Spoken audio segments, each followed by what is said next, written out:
Freddy erogamano apani Azimio ngeni nitie gimoro ma kihero timo to ugolie tirito ga mana nafas mondo yudi time meo finance bill to ne ging'eyo kochakre chon ni onge kuma dhiye ni kata gibed mana ni ne gin gi ji adi e od bura to ne dhi bedo matek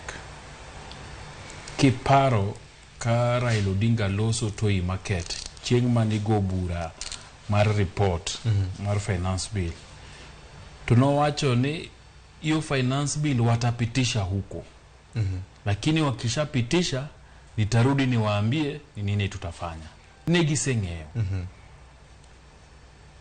laini maler mar luwo tok ka finance bill osekalo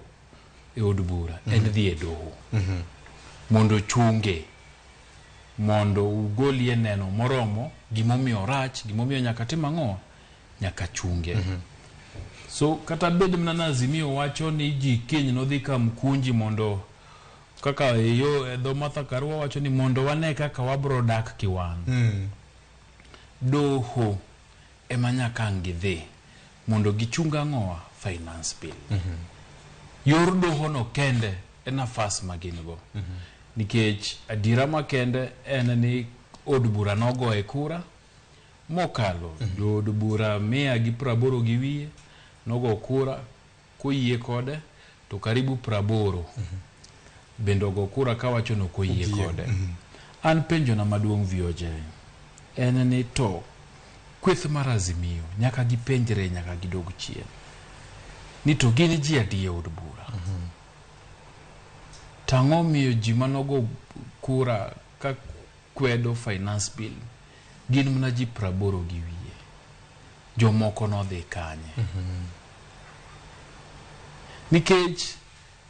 osiko giwacho ni gine chama kata gine kweth siasa ma jopiny ni kodgi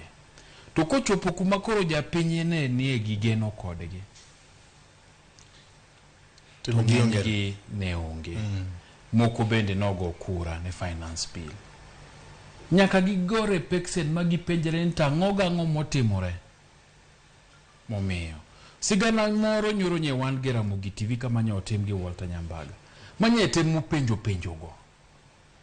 ni to en ang'o momiyo sama idwaro jo od bura mondo wuogie karombgi mondo goe kura kata ochungi ja Kenya